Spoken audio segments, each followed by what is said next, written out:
get started. So I'm going to save my this file with the name of sharedindex.html. So I'm changing the okay folder. So there is folder in music, YouTube, and I'm saving here. So हम start करते हैं. So basic structure of HTML मैं पहले ही लिख देता हूँ and जो मैंने टाइटल नेम दिया है वो जेड इंडेक्स नाम से दिया है. Okay, Z index. Now I am starting to in body tag. So यहाँ से मैं क्या करता हूँ, सबसे पहले एक h1 दे देता हूँ. ओके, सो इसका नाम हमने लिख दिया है जेड इंडेक्स. ओके, अब यहाँ से मैं स्टार्ट करता हूँ और आप लोगों को बताता हूँ कि हम लोग जो आज पढ़ने वाले हैं वो जेड इंडेक्स है. बेसिकली जेड इंडेक्स होता क्या है.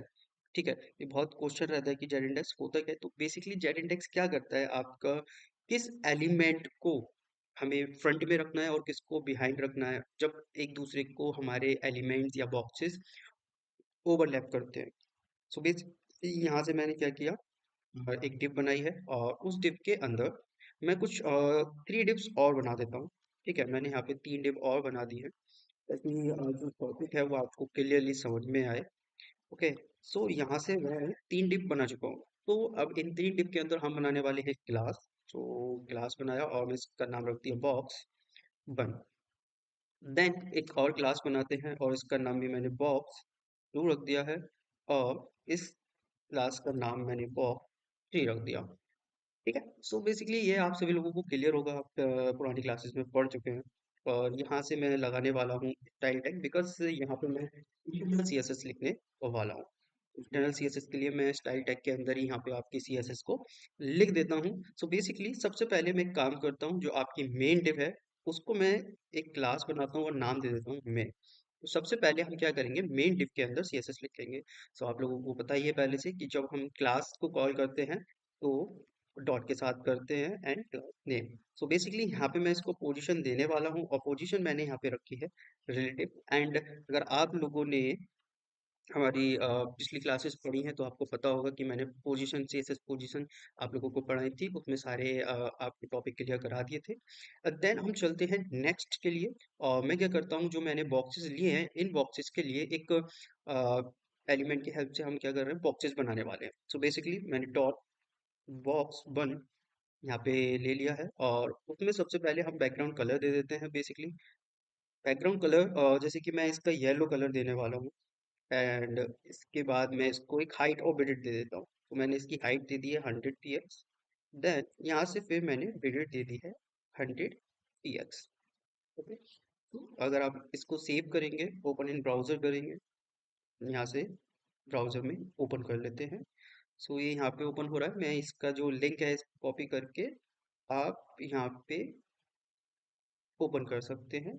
सो मैंने क्रोम में इसको ओपन कर लिया है और आप देख सकते हैं कि आपका ये बॉक्स आ चुका है. राइट, मैं सेकेंड बॉक्स के लिए सीएसएस लिखता हूँ. एंड यहाँ पे भी सेम थिंग, बैकग्राउंड कलर दे देते हैं, इसको मैंने रेड कलर दे दिया. ठीक है, एंड बैकग्राउंड कलर देने के बाद इसको हाइट और विड्थ दे देते हैं. तो मैंने यहाँ पे हाइट दे दिया इसका 200 px एंड विड्थ दे दिया है 200 px. ठीक है, ये अभी एक दूसरे को ओवरलैप करेंगे सारे बॉक्सेस. मैंने थर्ड बॉक्स को कॉल किया यहाँ पे उसके सीएसएस के लिए. एंड यहाँ पे भी सेम बैकग्राउंड कलर दे देते हैं ब्लू. देन यहाँ पे बैकग्राउंड कलर के बाद हाइट इसकी 300 px कर दी है और विड्थ भी हमने इसकी 300 px कर दी है. ओके, अब इनको सेव करके रिफ्रेश करता हूँ तो ये आपको दिख रहे होंगे. ठीक है, बेसिकली जो आपको दिखने चाहिए. अब यहाँ तक तो नॉर्मल है, यहाँ तक अभी जेड इंडेक्स का कोई यूज नहीं है. अब मुझे क्या करना है, जैसे कि यहाँ पे मैंने क्या किया है, इन तीनों को पेरेंट डिव के अंदर रखा है एंड उसकी पोजीशन रिलेटिव जाके यहाँ से स्टार्ट होगी. देन मैं काम करूंगा अभी इन तीनों बॉक्सेस में भी क्या करता हूँ, पोजीशन दे देता हूँ एब्सोल्यूट. और आप लोगों को पता है कि एब्सोल्यूट जब हम पोजीशन देते हैं तो वो सारी अपनी पेरेंट डिव से ही अपनी पोजीशन को डिफाइन करते हैं. तो यहाँ पे मैंने क्या किया, पोजीशन एब्सोल्यूट दे दिया. एंड बॉक्स टू में भी पोजीशन एब्सोल्यूट दे दिया.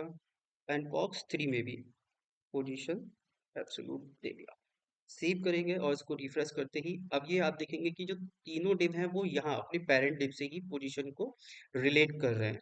सो अब आप क्या चाहते हैं कि मुझे येलो कलर भी दिखाई दे, रेड कलर भी दिखाई दे। तो बेसिकली हुआ क्या था कि बॉक्स वन लिया था, उसके ऊपर जो है बॉक्स टू ओवरलैप हो गया, फिर थ्री हो गया, तो आपका येलो कलर वाला जो बॉक्स था वो शो नहीं हो रहा है। अब आप क्या करेंगे, अब आप जेड इंडेक्स का यूज करेंगे बेसिकली। तो जेड इंडेक्स ही डिफाइन करेगा किस एलिमेंट को सबसे ऊपर रखना है और किसको सबसे नीचे रखना है। ठीक है, तो बेसिकली जब ओवरलैपिंग हो जाती है तब हमारा जेड इंडेक्स यूज होता है। तो मुझे क्या करना था, जो आपका ये बॉक्स है इसको सबसे ऊपर लेकर आना है, तो हम यहाँ पे जेड इंडेक्स देंगे।